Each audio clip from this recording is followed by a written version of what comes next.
நான் உங்ககிட்ட ஒரு வீடியோ காட்டுறேன் பாருங்க. மந்திரியை விட்டுணும் நோண்ட விட்டுணும் உங்களை மெட்ரோ வாட்டே அசிங்கம் பண்ணி விட்டுருவோம். சார் நான் ரங்கநாதன் பேசுறேன் சார். இது சுந்தரம் லேன்ல ஒரு ட்ரைனேஜ் கனெக்ஷன் ஒரு மெட்ரோ கனெக்ஷன் கொடுத்துட்டு இருக்காங்க. கேட்டா நாங்க ஏ கிட்ட பேசி பண்றாங்க.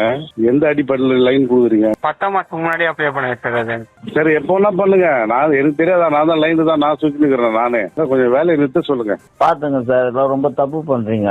வேணாம், அதெல்லாம் நல்லா இருக்காது. நீங்க இப்பதான் வந்துக்கிறீங்க. நாளைக்கு எங்களை 2 லெட்டர் பல்ல வச்சா நீங்க ஒரு பனிஷ்மெண்ட் ஆயிடுங்க.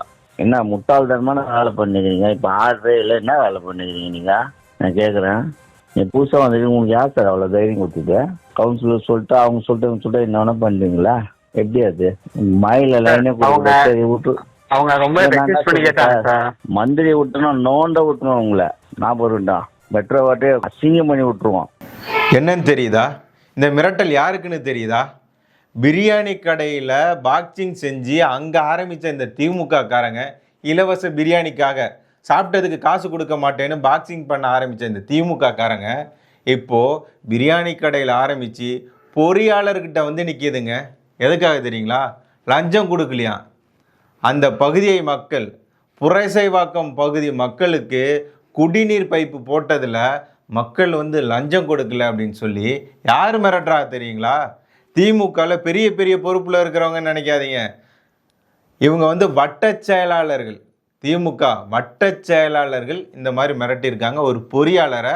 அதுவும் இந்த வேலை வேணுமா வேணாமா உனக்கு, அமைச்சர் விட்டு பைப் லைன்லாம் பிடுங்கி போட்டுருவேன் அப்படின்னு சொல்லி இந்த அளவுக்கு தைரியமாக ஒரு அரசு அதிகாரியை மிரட்டுறாங்கன்னா எந்த அளவுக்கு சட்ட ஒழுங்க நமது தமிழக முதல்வர் நைனா கையில் வச்சிருக்கிறாரு. இரும்பு கரம் கொண்டு அடக்கிறாரு. பிரச்சனைன்னு வந்தால் சர்வாதிகாரியாக மாறுவேன்னு சொன்னவர் எந்த அளவுக்கு தனது கட்சிக்காரங்களை வழி நடத்துகிறாங்க பார்த்தீங்களா?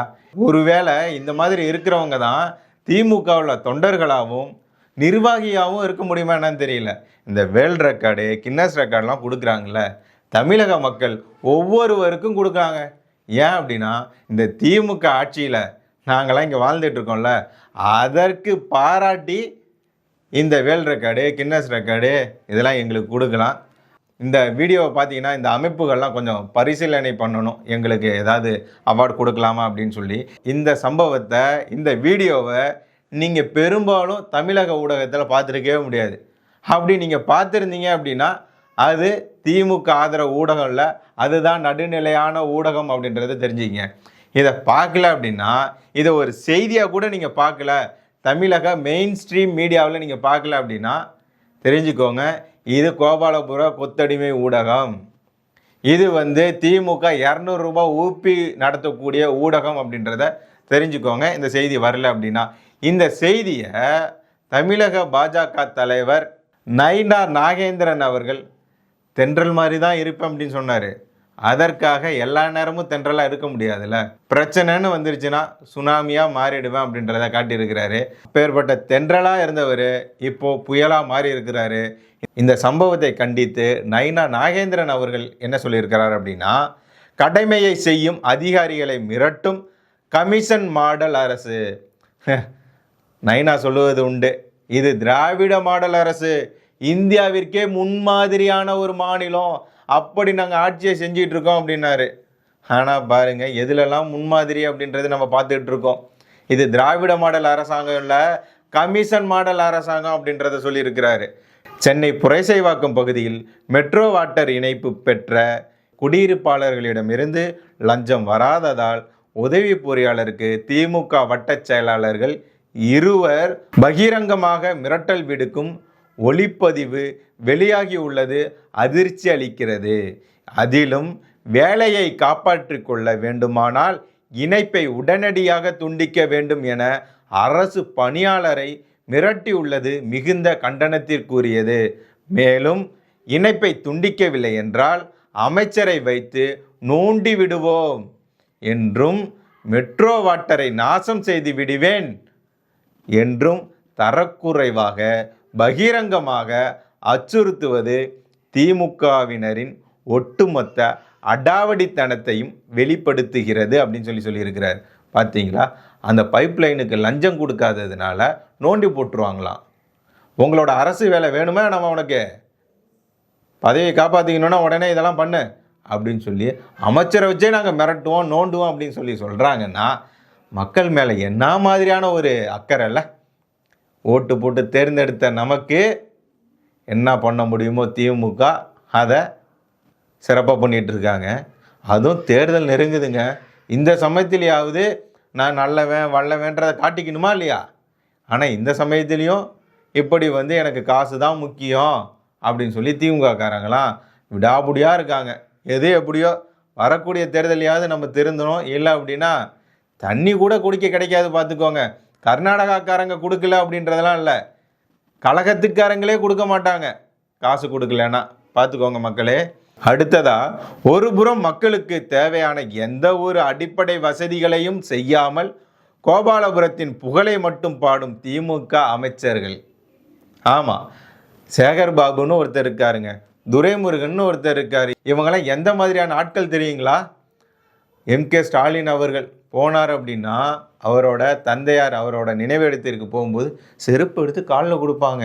கோயிலுக்கு போயிட்டு வந்தாங்கன்னா காரில் உட்கார வச்சு அவங்க சீலை வெளியே மாட்டிக்கக்கூடாதுன்னு ஸ்டாலின் அவர்களின் மனைவி அவர்களோட சீலை டோரில் மாட்டிக்கக்கூடாதுன்னு சொல்லி அந்த சீலை எடுத்து உள்ளே வைப்பாங்க. உதயநிதி அவர்களோட காலை இப்படி தொட்டு இப்படி ஆசீர்வாதம் வாங்கிப்பாங்க. என்ன மாதிரின்னு தெரியல. இதை மட்டும் இல்லை, இது சைகை மட்டும்தான். பேசுகிறது எந்த மாதிரி தெரியுங்களா? எங்களுடைய இளவரசர், எங்களுடைய அடுத்த தளபதி, எங்களோட கட்சியின் அடுத்த வாரிசு. ஆமாம், இது வாரிசு அரசியல் தான். ராஜேந்திர சோழன், ராஜராஜ சோழன், ஒருபடி மேலே போயிட்டார். துரைமுருகன்லாம் ராஜேந்திர சோழன், ராஜராஜ சோழன் அந்த அளவுக்கு போயிட்டார். தூக்கி பேசுகிறாங்க. இவங்களை என்னைக்காவது இவங்க கொண்டாடினது உண்டா? ராஜராஜ சோழன், ராஜேந்திர சோழனுக்கெல்லாம் இவங்க என்ன பண்ணியிருக்காங்க? ஒரு முறையாவது தஞ்சை பெரிய கோயிலுக்குள்ளே இவங்க போனது உண்டா? அவங்களோட விழா அன்னைக்கு இவங்க ஏதாவது வாழ்த்து சொன்னது உண்டா? தமிழ் புத்தாண்டுக்கே வாழ்த்து சொல்லாதவங்க, சித்திரை 1 வாழ்த்து சொல்லாதவங்க இவங்களை இந்த மாதிரிலாம் இவங்க புகழ் பாடிக்கிட்டு இருப்பாங்க. ஏன் நீதிமன்றம் என்ன சொன்னிச்சு? உங்களுடைய முன்னாள் தலைவர்களுக்கு புகழ் பாடுவதற்கு மக்கள் வரிப்பணம் தான் கிடைச்சிதா? சிலையை வைக்கிறதுக்கும் புகழ் பாடுறதுக்கும் அப்படின்னு சொல்லி காரி துப்பாத குறையா அடித்து அனுப்பிச்சு டெல்லி உச்ச நீதிமன்றம். அதுக்கப்புறமும் திருந்தின பாடு இல்லையே. இந்த மாதிரிலாம் புகழ் பாடிட்டு இருக்காங்க அமைச்சர்கள். ஒவ்வொருத்தங்களும் அடிச்சுக்கிறாங்க, நானா நீயான்னு போட்டி. அமைச்சருக்குள்ள போட்டியே இதுக்கு தான். யார் நம்பர் 1 புகழ் பாடுறது, யார் நம்பர் 2, இதில் தான் இவங்களுக்கு போட்டி. மக்களுக்கு நல்லது செய்கிறதுக்கு அவங்களுக்கு போட்டி.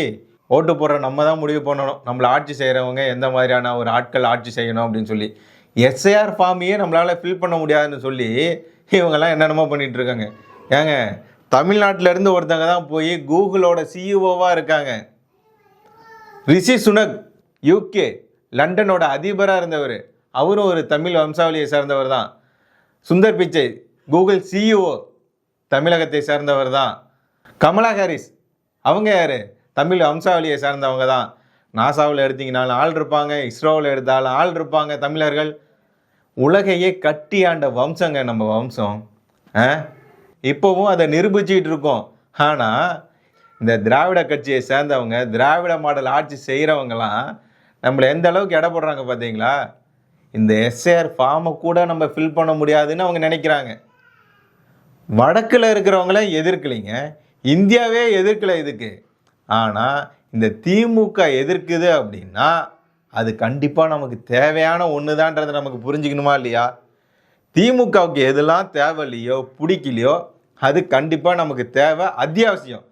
அதை புரிஞ்சுக்கிட்டாவது எஸ்ஐஆரை நம்ம ஆதரிப்போம். அதில் ஒன்றுமே இல்லைங்க. அதில் நம்ம ஆதார் அட்டை நம்பரை கொடுக்க போகிறோம். மனைவினா மனைவி அவங்க நம்பரு, இல்லைனா அப்பா அம்மா அவங்களோட ஆதார் அட்டை நம்பரு, நம்ம ஓட்டர் ஐடி நம்பரு, இதெல்லாம் தான் கொடுக்க போகிறோம். நம்மளோட ஃபோட்டோ புதுப்பிக்கணுமா, அதுக்கான ஃபோட்டோ புதுசாக கொடுக்கணும், கையெழுத்து, இந்த மாதிரி தான் போட போகிறோம். அதில் பெருசாக ஒன்றுமே இல்லை. இவங்க பயப்படுற அளவுக்கு அதில் என்ன கருணாநிதி ஃபோட்டோவை ஒட்டி வச்சுருக்காங்க, பயந்துக்கிறீங்க? ஒன்றுமே இல்லை. ரொம்ப ரொம்ப சிம்பிளான வேலைங்க. எந்த அளவுக்கு ஈஸியானது அப்படின்னா, ஃபேஸ்புக் அக்கௌண்ட் ஓப்பன் பண்ணுறதை விட இது ரொம்ப ஈஸியானது தான்.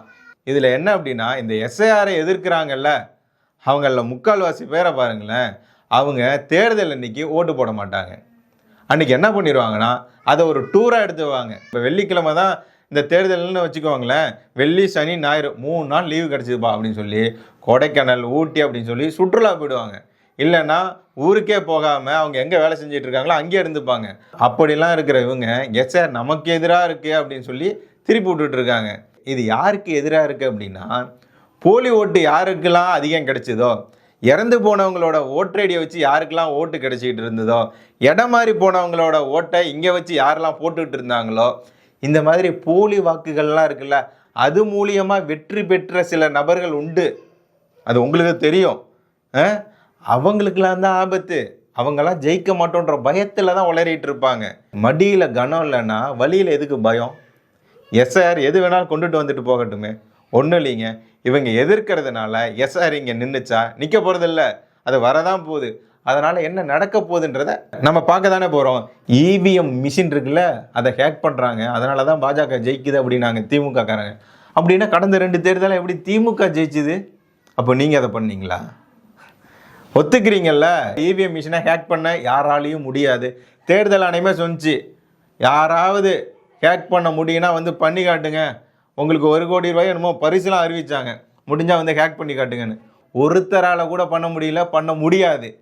அந்த மாதிரி அது இவிஎம் மிஷின். அதையே வந்து இவங்க அது மேலே பழிய தூக்கி போட்டாங்க.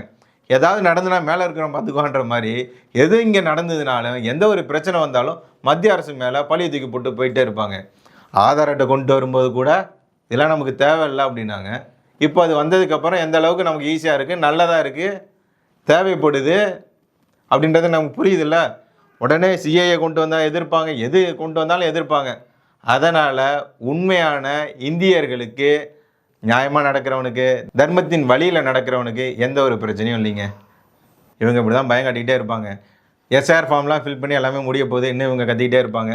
எவ்வளவு நடந்தாலும் இவங்க திருந்த மாட்டாங்க, திருந்த போகிறதில்ல. அவங்க ரத்தத்திலே ஊர்னது ஊழல் எல்லாமே.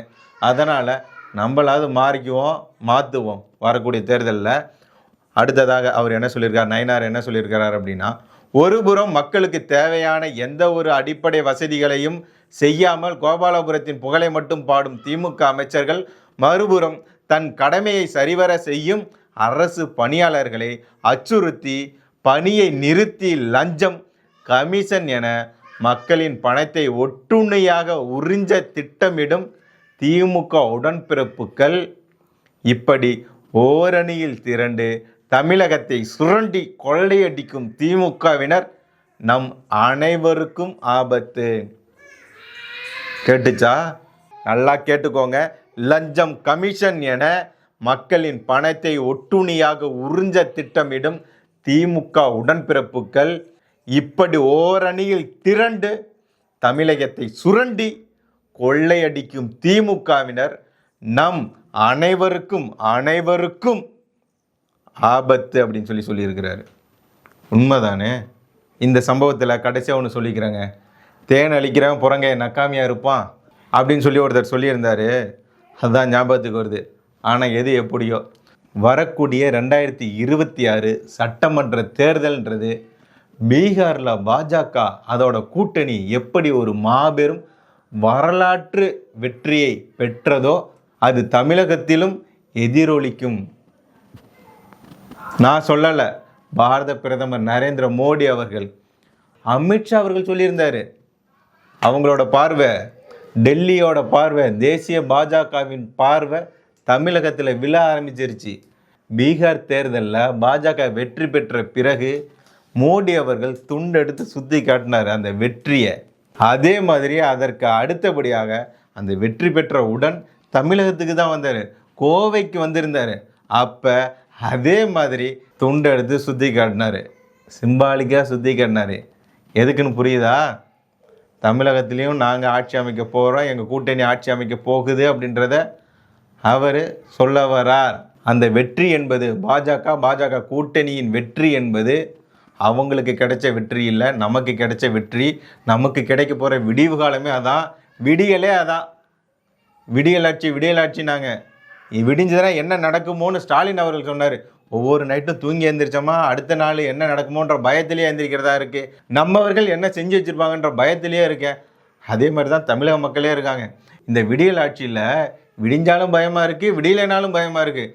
என்ன நடக்குமோன்னு சொல்லி வயிற்றில் நெருப்பு கட்டிகிட்டு இருக்காங்க ஒவ்வொருத்தவங்களும், தமிழக மக்கள்லாம். ஏன் அப்படின்னா, கொலை, கொள்ளை, கற்பழிப்பு, பாலியல் சீண்டல், பெட்ரோல் குண்டு வீசுறது, ஆளுநர் மாளிகைக்கு முன்பாகவே பெட்ரோல் குண்டு வீசுறது, அப்புறம் வெடிகுண்டு மிரட்டல்லாம் வந்துகிட்டு இருக்கு. ஸ்டாலின் அவர்கள் வீட்டுக்கே வெடிகுண்டு மிரட்டல், அஜித் அவர்கள் வீட்டுக்கு வெடிகுண்டு மிரட்டல், யார் யார் வீட்டுக்கோலாம் வெடிகுண்டு மிரட்டல், ஏகபோகமாக மிரட்டல் வந்துக்கிட்டே தான் இருக்குது. அப்புறம் கோவையில் நடந்த சிலிண்டர் வெடிப்பு, கார் வெடிப்பு, எந்த பேர் வேணாலும் வச்சுக்கலாம், அந்த ஒரு சம்பவம். அப்புறம் கஞ்சா புழக்கம், போதைப்பொருள் புழக்கம் எல்லாம் கட்டுக்கடங்காமல் போயிட்டுருக்கு.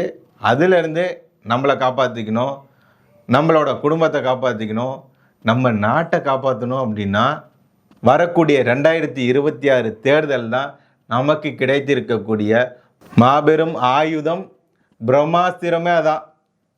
அதை பார்த்து யோசித்து போடுங்க.